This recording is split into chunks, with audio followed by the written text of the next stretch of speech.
안녕하세요 여러분, 생공돌입니다. 이번 영상에서는 많은 분들이 궁금해하시는 생명공학 분야에서는 대학원이 필수인가요? 라는 질문에 대한 제 생각을 말씀드려 보려고 해요. 물론 이게 정답이라는 건 아니에요. 이런 문제에 정답은 없고 다른 의견도 충분히 있을 수 있죠. 어디까지나 저의 개인적인 의견을 말씀드려 볼게요. 일단 결론부터 말씀드리자면 대학원 진학의 필요성은 전적으로 나중에 하고 싶은 일이 무엇이냐에 달렸다고 생각해요. 그러니까 대학원 진학을 해야 하나? 라는 질문을 하시기 전에 내가 나중에 하고 싶은 일 또는 직무는 뭘까? 라는 질문을 먼저 하셔야 한다는 거예요. 이와 관련해서 조금 더 단도직입적으로 말해보자면요. 기업 연구원이든 정부 출연 연구소의 연구원이든 연구원으로서 연구를 하고 싶으신 분들이라면 대학원은 무조건 필수라고 생각하고요. 연구원이 아닌 다른 직무를 원하신다면 대학원은 굳이 필요 없을 수도 있다는 소리예요. 그렇다면 제가 왜 이렇게 말씀을 드리는지 이제 차근차근 얘기를 한번 해볼게요.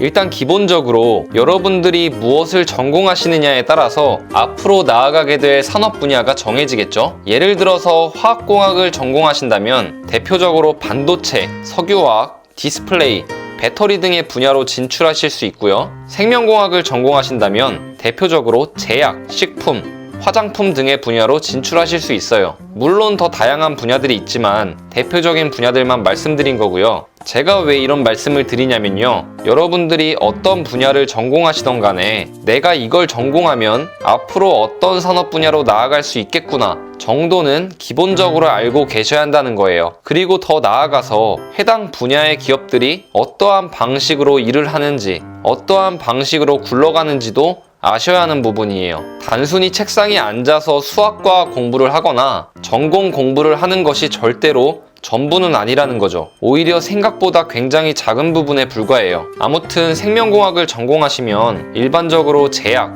식품, 화장품 등의 산업 분야로 진출을 하게 되는데요. 이 중에서도 최근에는 가장 많은 사람들이 가고 싶어하는 분야가 제약 분야예요. 그래서 제약 분야에 어느 정도 초점을 맞춰서 지금부터 이야기를 해볼게요. 제가 작년에 올렸던 영상 중에서 바이오 기업에서 생명공학자가 하는 일에 대한 영상과 생명공학자는 세포를 공장으로 본다라는 영상이 있는데요. 사실 옛날에 올렸던 영상들 전부 너무나도 민망하고 다시 싹 다 갈아엎고 싶은 마음이 굴뚝 같은데요. 아무튼 이 영상을 보셨던 분들은 알고 계시겠지만 제약회사가 어떤 방식으로 일을 하는지 여기서 간략하게 한 번 더 말씀드려 볼게요. 생명공학 분야의 기업들은 기본적으로 무언가를 만들어내기 위해서 사용하는 것이 바로 세포예요.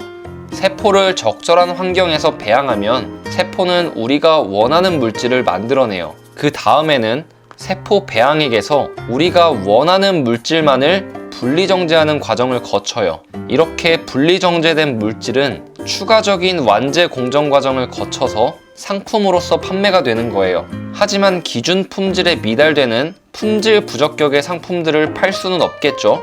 그래서 앞서 말씀드린 생산 공정의 각 단계마다 샘플들의 품질을 검사해야 돼요. 그리고 이러한 전체적인 생산 공정은 철저한 기준을 바탕으로 이루어져요.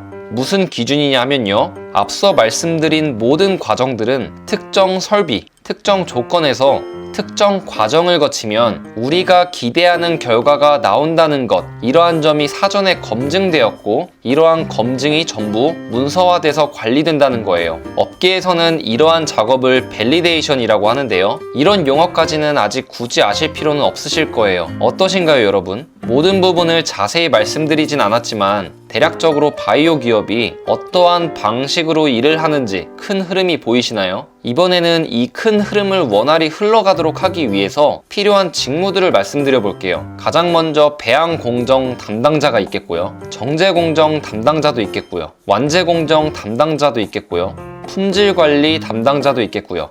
품질 보증 담당자도 있겠네요. 지금까지 보여드린 큰 흐름이 대부분의 바이오 기업이 굴러가는 방식이고 가장 핵심적인 부분이에요. 그렇기 때문에 이 흐름에 속하는 인력들이 전체 인력 중에서 가장 많은 비중을 차지하기도 하고요. 근데 여러분 그거 아시나요? 지금까지 제가 말씀드린 직무들은 전부 석박사학위, 그러니까 대학원 과정이 굳이 필요 없는 직무들이에요. 무슨 말이냐면요. 혹시라도 이 영상을 보고 계시는 분들 중에서 지금까지 제가 말씀드린 직무들 중에 하고 싶은 직무가 있으신 분은 굳이 대학원을 가지 않으셔도 된다는 거예요. 왜냐하면 사실 앞서 말씀드린 직무들은 전부 다 연구자 포지션이 아니거든요. 그렇다면 도대체 어떤 사람들이 대학원을 가야 하느냐? 말 그대로 연구자로서 연구를 하고자 하는 사람들만 대학원을 필수적으로 가면 되는 거예요. 박사 학위라는 것 자체가 독립적인 연구자로서 연구를 수행할 준비가 된 사람이다라는 걸 보여주는 증표거든요. 아무리 대학만을 졸업한 상태에서 연구를 하겠다고 목소리를 높여도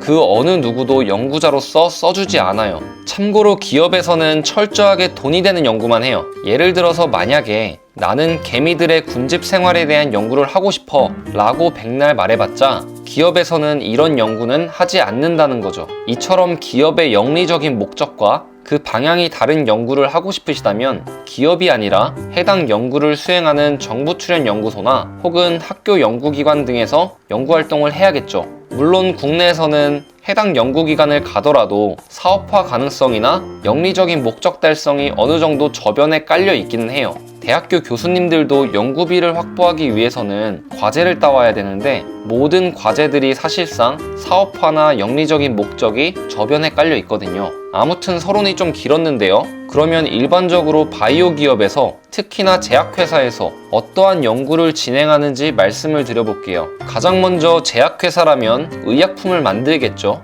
그리고 의약품을 만들기 위해서는 먼저 개발된 의약품이 있어야겠죠. 즉 한마디로 의약품 개발을 위한 연구를 진행하겠네요. 후보물질들을 발굴하고 그 중에서 효과가 탁월한 것들은 동물 실험과 임상 실험까지도 하게 되겠죠. 그러면서 해당 물질을 많이 잘 만들 수 있도록 세포 개량도 하겠고요. 그리고 이 세포를 어떤 조건에서 어떤 방식으로 배양을 해야 최대한 원하는 물질을 많이 만들 수 있을지에 대한 배양 공정에 대한 연구도 하겠죠. 그리고 어떻게 하면 조금이라도 더 많은 목적 물질을 정제할 수 있을지 정제 공정에 대한 연구도 하겠죠.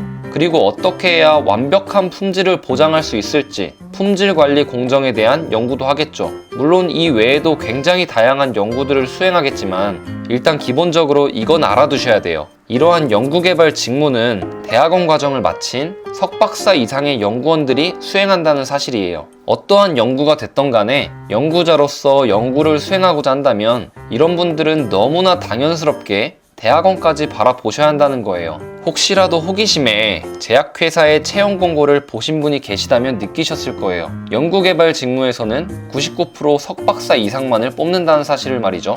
학사는 뭐 거의 채용조차 안 한다는 소리예요.